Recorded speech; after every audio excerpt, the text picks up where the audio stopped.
శ్రీగురుభ్యో నమ. హరి ఓం.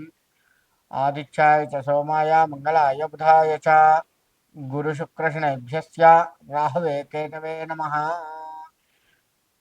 మనకి రాశి ఫలములు, ఈ రాశి ఫలాలకు వచ్చేస్తే మన పరిస్థితి ఎట్లా ఉంటుంది ఏంటి, అసలు ఈ నెల గత నెల కంటే కూడా ఈ నెల బాగుందా బాలేదా, గత నెల పడ్డట్టు లేదా గత సంవత్సరం పడ్డట్టు ఇబ్బందులు పడతామా, ఇటువంటివన్నీ కూడాను మనకి ఆలోచన వస్తూ ఉంటుంది. కాబట్టి మరి వీటికి ఏం చేయాలి, ఏ పరిహారం, ఏ రాశి వారు ఏ పరిహారం చేసుకోవచ్చు, అది కూడా అత్యంత తేలికగా పరిహారం చేసుకోవచ్చు. అంటే ఏదో పెద్ద పెద్ద హోమాలు పూజలు ఇలా కాకుండా అత్యంత తేలిగ్గా మనకు సామాన్యుడు కూడా చేసుకోగలిగేంత తక్కువ ఖర్చుతో ఉన్నటువంటి పరిహారాలు ఎట్లా చేసుకోవచ్చు ఏమిటి, అవన్నీ కూడా మనం ఇప్పుడు తెలుసుకుంటూ ఉందాం. ఎందుకంటే ఈ పరిహారాలు ఎందుకు చేసుకోవాలి అంటే, పరిహారాలు చేసుకోవటం వల్ల మనకి వచ్చేటువంటి లాభం ఏదైతే ఉందో దానికి సుఖంగా అనుభవించేటట్టుగా ఉంటుంది. ఒకవేళ రాసుల్లో మనకి చెడు తగులుతుంది, చెడు కూడా ఏమన్నా సూచిస్తే ఆ చెడుని తప్పించుకోవచ్చు. అందుకోసం పరిహారాలు చేసుకోవాలి. అంతేకాని ఇవన్నీ ఉత్తది, ఇవన్నీ చాదస్తం అని కనుక ఎవ్వరు వదిలిపెట్టినా సరే వారు ఆ కష్టాన్ని అనుభవిస్తూ బాధపడాల్సి వస్తుంది. అలా కాకుండా మనం భగవత్ ప్రీతిగా ఏ రాశి వారు ఆ రాశికి సంబంధించిన పరిహారాలని కనుక చేసుకుంటూ చక్కగా, మనకు ఇప్పుడు ముందే చెప్పుకుంటున్నాం కదా మనము ఎట్లా ఉంటుంది ఏంది అని, సుఖాన్ని వస్తే అక్కడ దాచిపెట్టుకుంటూ, అంటే మనకి ఏదైనా లాభం వచ్చేది ఉందనుకోండి, పైసా లాభం వచ్చేది ఉంటే దాన్ని ఎంతవరకు ఖర్చు పెట్టాలి, ఎంతవరకు దాచిపెట్టుకోవాలి చూసుకుంటూ, రాబోయే కష్టానికి ఇవి దోహదపడేటట్లుగా మనము మన జీవితాన్ని బ్యాలెన్స్ చేసుకోవచ్చు అనమాట. ఆ విధముగా మనం ఈ యొక్క పరిహారాలకి, రాశి ఫలాలు, అసలు ఈ జాతకాలు తెలుసుకోవటము, రాశి ఫలాలు తెలుసుకోవడం, ఇవన్నీ కూడా అందుకే ఉన్నాయి. రాబోయే కష్టాన్ని కొంత ముందుగా తెలుసుకొని దానికి సంబంధించి జాగ్రత్త పడటం కోసమే ఈ రాశి ఫలాలు ఇవి ఉన్నాయి. ఇది ఇందులో అందరివి ఉంటాయి. అంటే ఉద్యోగస్తులు ఉంటుంది, వ్యవసాయం ఉంటుంది, చదువుకునే వాళ్ళకు ఉంటుంది. ఇలా అన్ని రంగాల వాళ్ళు కూడాను ఎలా జీవించాలి, చదువుకునే వాళ్ళకి నష్టం ఏంటండి అంటే గుర్తుండకపోవడం చదివింది. అంతేకాకుండా వాళ్ళు పరీక్ష సమయానికి వచ్చేసరికి భయపడటం చేయటం ఇట్లా చేస్తూ ఉంటారు. వ్యవసాయం అనగానే అక్కడ ఎంత లాభం వస్తుంది, ఇప్పుడు పురుగులు అవి అన్న పట్టి చేసి ఉంటాయా, కోత మంచిగా కాపు వస్తుందా లేదా, ఇలా అన్ని రకాల వ్యవసాయ రంగం వాళ్ళకి ఉంటుంది. ఇంకా వ్యాపారం కూడా ఉంటుంది. వ్యాపారంలో ఈ నెల మొత్తం మనకు మంచిగా ఉందా లేదా, ఇలా వ్యాపార రంగం కూడాను మనం చూసుకోవచ్చు. ఇలా ప్రతి వారికి కూడాను అసలు ఎలా ఉంటుంది, ఈ మార్చి నెల మొత్తం కూడాను ఎలా ఉంటుంది, ఎలా ఉంటే మనము జాగ్రత్త పడవచ్చు, లేదు మంచి జరిగితే మనం దాన్ని ఎట్లా స్వాగతించుకొని అనుభవిస్తూ కష్టాన్ని తప్పించుకోవచ్చు. పరిహారాల ద్వారా మనం ఇంకా రాబోయే కష్టాన్ని కానీ, వచ్చే లాభాన్ని కానీ ఎలా ఎదుర్కోవచ్చు. లాభాన్ని ఎదుర్కోవటం ఏంటండి అంటారేమో, లాభం ఒక్కసారి వచ్చినా కానీ మనం తట్టుకోలేము. గుర్తుపెట్టుకోండి, లాభం అనేది క్రమేపీ వస్తూ మనల్ని ఉద్ధరించాలి, కానీ ఒకేసారి వచ్చి పడదనుకోండి ఏం చెయ్యాలో కూడా తెలియదు. చాలా మానసికమైన భయం ఏర్పడుతుంది. కాబట్టి లాభాన్ని తట్టుకోవడం కూడా కష్టమే. ఇక కష్టాన్ని తట్టుకోవడం ఎట్లాగ అందరికీ తెలిసిందే ఎంత కష్టం అనేది. వారి వారి పరిస్థితిని బట్టి, వారి వారి గ్రహచారాన్ని బట్టి వచ్చేటువంటి కష్టాలు ఉంటాయి. దాన్ని మనం తప్పించుకుంటూ భగవంతుడి మీద భారం వేస్తూ భగవంతుడికి చెయ్యవలసినటువంటి కైంకర్యాలు మనం చేస్తూ ఆ కష్టాన్ని తప్పించుకోవచ్చు. ఆ విధంగా చేసుకోవటం వల్ల మన జీవితము, మనమే కాదు మన మీద ఆధారపడ్డ మన భార్య పిల్లలు వీళ్ళందరూ కూడాను సుఖంగా ఉండొచ్చు. కాబట్టి అవన్నీ ఇప్పుడు మనం తెలుసుకుంటూ ఉందాం. వృషభ రాశి.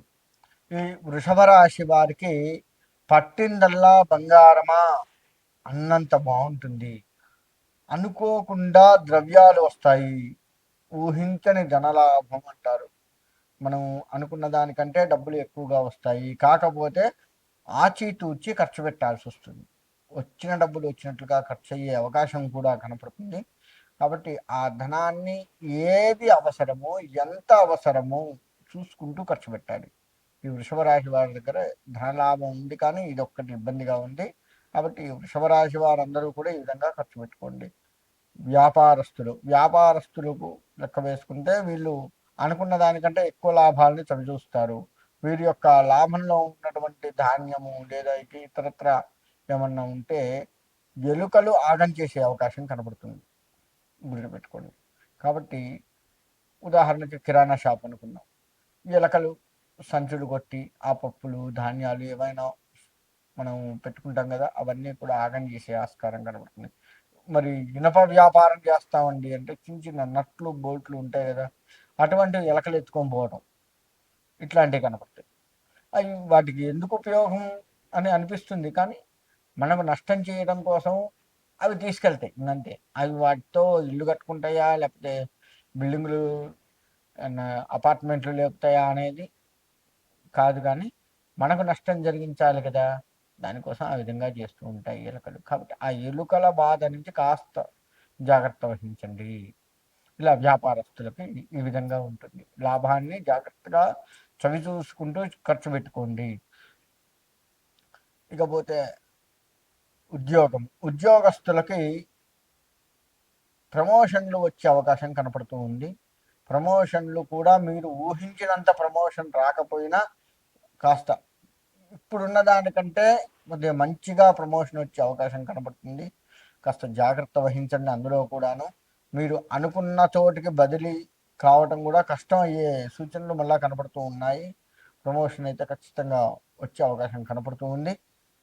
ఇంకా ఉద్యోగస్తుల విషయంలో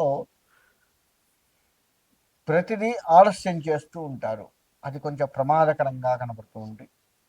కాబట్టి ఆలస్యం చేయకుండా ఉండండి. ఏ పనైనా కానీ ఆలస్యం చేయొద్దు. రేపు చేద్దాంలే, ఏముంది అంత అర్జెంటు కాదు కదా, ఇలా చేస్తారు. ఎక్కడికన్నా పనికి వెళ్ళాలన్నా కానీ టైం ఉంది కదా ఇంకా అన్నట్లుగా చేస్తూ ఉంటారు. ఆ విధంగా చేయకుండా జాగ్రత్త వహించండి, బాగుంటుంది. వ్యవసాయానికి కూడా వీళ్ళకు అనుకున్న పంట చేతికి వచ్చేది సూచనలు కనపడుతూ ఉన్నాయి. చక్కగా ఉంటుంది. అంటే మనము నాట్లు వేసి చేశాం కదండి, అంటే ఏమన్నా పురుగు కొంత పట్టి కొంత పోయినా ఇంతే మిగులుతుంది అని మనం ముందుగానే ఊహించి ఉంటాం కదా, అలా కాకుండా కాస్త ఎక్కువ మొత్తంలో వీళ్ళకు లాభాలు వచ్చేది ఉంది. పురుగు కొట్టి అది కొట్టి ఇది కొట్టి కాకుండా ఈ విధంగా ఉంటుంది. ఇక విద్యార్థులు కూడా కష్టపడి చదువుతుంటే ఇంకా బాగుంటుంది. ఆ విధంగా కనుక ఉన్నట్లయితే చక్కగా వీళ్ళ యొక్క రాశి అద్భుతంగా ఉంటుంది. మేషం నుంచి మీనం వరకు ద్వాదశ రాశుల వారు ఎట్టి పరిస్థితుల్లో కూడా ఆదిత్య హృదయ పారాయణం చేసుకోండి. ఆదిత్య హృదయ పారాయణం దేనికయ్యా అంటే శత్రు జయము బాగా పనికొస్తుంది. ఆరోగ్య విషయాలు అందరికీ అనుకూలంగా లేవు, సరే అనుకూలంగా ఉన్న వాళ్ళు కూడా సూర్యారాధన చేయండి. ప్రతి ఆదివారము కూడాను బెల్లంతో కూడుకున్న పాయసం చేస్తాము. ఆవు పాలతో అన్నం ఉడికించి చక్కగా బెల్లము వేయండి, అంతేకాని పంచదార వేయద్దు. బెల్లము వేసి సూర్యుడికి ప్రత్యక్ష నారాయణుడు మనకు కనపడుతూ ఉంటాడు, సూర్య భగవానుడు ప్రత్యక్షంగా సూర్యుడికి నివేదన పెట్టండి. పెట్టి దాన్ని మనం స్వీకరించినట్లయితే బెల్లం పాయసం అలా 4 వారాలు 5 వారాలు ఎన్ని వస్తే అన్ని వారాలు ప్రతి ఆదివారము కూడా తలస్నానం చేసి సూర్యుడికి నమస్కారం చేసుకొని ఆ పాయసాన్ని నివేదించినట్లయితే ద్వాదశ రాశుల వారికి కూడాను ఆరోగ్యం పట్ల కాస్త అనుకూలంగా ఉండే సూచనలు కనపడుతూ ఉన్నాయి. కాబట్టి నేను చెప్పిన ఈ పరిహారాలు పాటిస్తూ ఉండండి. ఆదిత్యాయ చ సోమాయ మంగళాయ బుధాయ చ గురు శుక్ర శనేభ్యశ్చ రాహువే కేతవే నమః. ఇది చదువుకుంటూ ప్రతిరోజు కూడాను ఆ నవగ్రహాలకి ప్రదక్షిణ నమస్కారాలు చెయ్యండి. నవగ్రహాలకి చాలా మందికి వచ్చేటువంటి సందేహం ఏంటంటే, చేసే పని కూడా ఏంటంటే నవగ్రహాలకి ఒక 3 చుట్ల ఏమో తిరిగి ఊరుకుంటారు. అలా కాకుండా 27 సార్లు నవగ్రహాలకు ప్రదక్షిణ చేయండి. ఒక్కొక్క గ్రహానికి 3 సార్ల చొప్పున 9 గ్రహాలు ఉన్నాయి. 9 ఇంటూ 3 లెక్క వేసుకోండి, 27 వస్తుంది. 27 ప్రదక్షిణాలు నవగ్రహాలకు చేయండి. అప్పుడే మీరు, ఎందుకంటే అట్లా ఎందుకు చెప్తున్నానంటే, మనం ఏ దేవత గుడికి వెళ్ళినా గుర్తుపెట్టుకోండి, 3, 5